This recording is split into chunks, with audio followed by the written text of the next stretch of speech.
Assalamu alaikum wa rahmatullahi wa barakatuh to some of you, and peace out to the rest of you. Hit the share button because the message is more important than the messenger. Listen up. First thing, I want to point this out.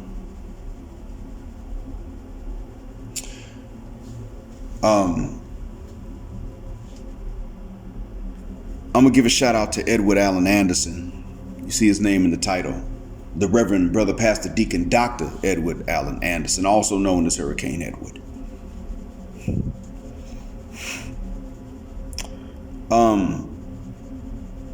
He stated in one of his live streams about being on code, I think that's what he meant, F Street Culture. And I put the link to that particular clip in my community tab. F Street Culture. I'm with him 200%, 10 toes and 8 knuckles down on it. I'm all for being ethnically different, culturally different. I love the fact that we have an English that is not the same as the formal white American English. I love that we can code switch. However, the problem I have is that in actuality, from what I'm coming to understand, a lot of it is heavily influenced by a particular portion of England. I actually am glad that we have the Gullah Geechee English and the Jamaican Patois. I'm glad that we have a particular slang that is in fact heavily West African influenced. The slang of the 70s and before, that is. Hip comes from the Dogon word hepa, meaning wise.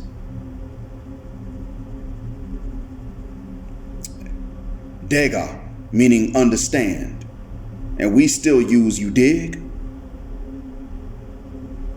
I'm glad we have some of that. That's a cultural distinction. An Africanism. I love Africanisms. Y'all know me. Ninja culture is not one of them. Now, whether Thomas Sowell is correct or not, dysfunctional, idness, anti-intellectualism is not ours, let alone street culture, criminal subculture, glorification of crime. Some of us like to say that's revolutionary, that's the warrior class, that's the resistance. No, ninja, that's not. We could have channeled it to be that, but it's not. Let's be honest, that's not what it is. I know you've seen us lying about it, that's not what it is.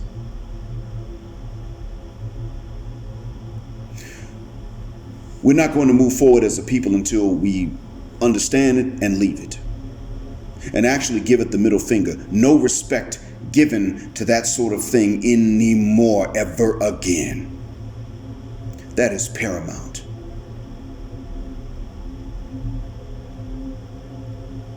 Let me give you an example.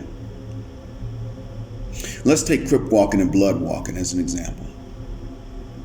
If you do this for entertainment, commercialize it, and you don't ever bust one shot for a set, or bang for a set, or put yourself in harm's way, do you know what I like about that?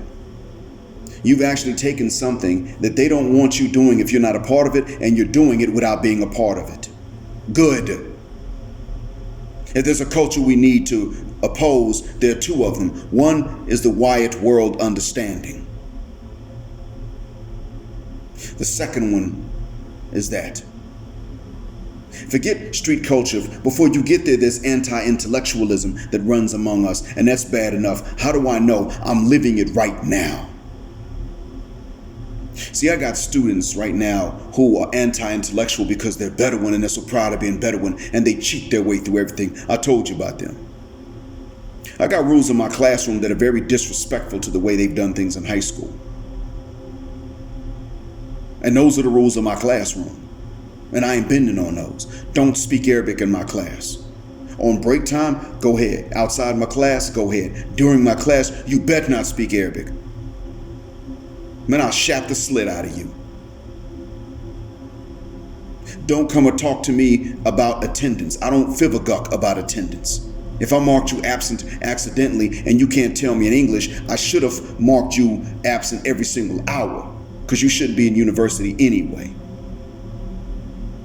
And I got students I disrespectfully tell to fit the guck out my face daily because they come to me and ask me, did your mark be present? And I'm like, can you ask me in English?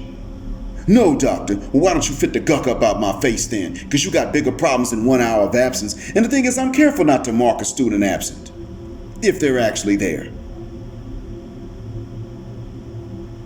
If a present student is marked absent, it's because they didn't answer when I called their name. I had a student today, got ready to slap the fire out of him, Ramadan and everything. Didn't understand me when I told him something in Arabic. So I borrowed somebody else, you know the headdress that they wear in Saudi? The checkerboard looking red and white? I borrowed that and a headband. And then I told him the same thing in Arabic wearing that. He understood. Then I handed the shamag, that's what they call it, back to its owner and the headband back to the owner. I thanked him and I turned to the one to whom I'd spoken in Arabic, and I said, you see, your problem is you listen with your eyes and not with your ears. I said the same thing in Arabic to you the first time and you didn't understand. What's wrong with you? And I embarrassed him in front of the class. I'm telling you this because it's anti-intellectualism that makes them this backwards. It's not helping their country out. They are not going to stay afloat without the help of us, paying us to come over here and do these jobs for them. They ain't ready. Can they? Sure. They just won't. Because it takes brain and thought and preparation and seriousness and study and self-discipline and intellect and education and paying attention to nuance and trying something multiple times.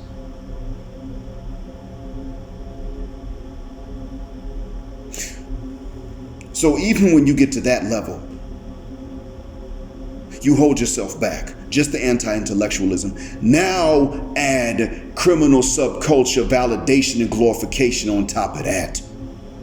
We don't have oil money, and the ones who do have it here are running out. It's drying up. We're not going to move ahead, and it's not just a Black American phenomena either. The anti-intellectualism, nor the crime validation and glorification. These are not unique to us. However,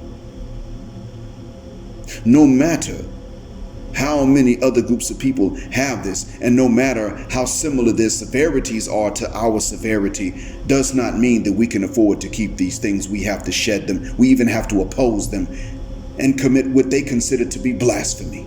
If it's blasphemous to Crip walk and you ain't a Crip, or to blood walk and you ain't a blood, you know what? Learn these things just for entertainment value, just for that, just for giggles and laughs and humor, just for that, and refuse all the criminality that goes with it.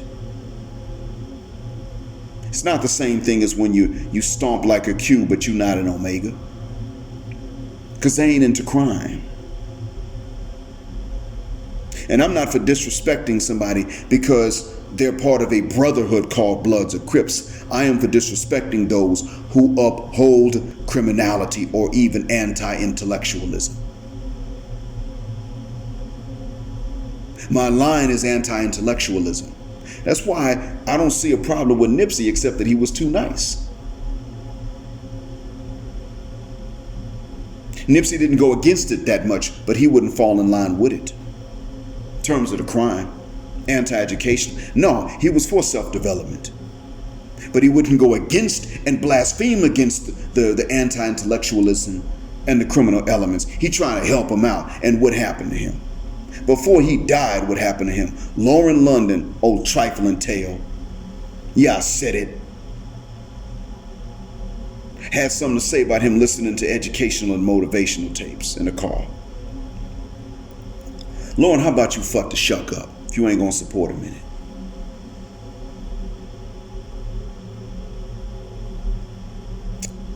I hope that this helps. Thank you for listening. Black heart, black mind, blackout, assalamu alaikum, and black heterosexual non-select male power because they don't like it, and black patriarchy until extinction or judgment day.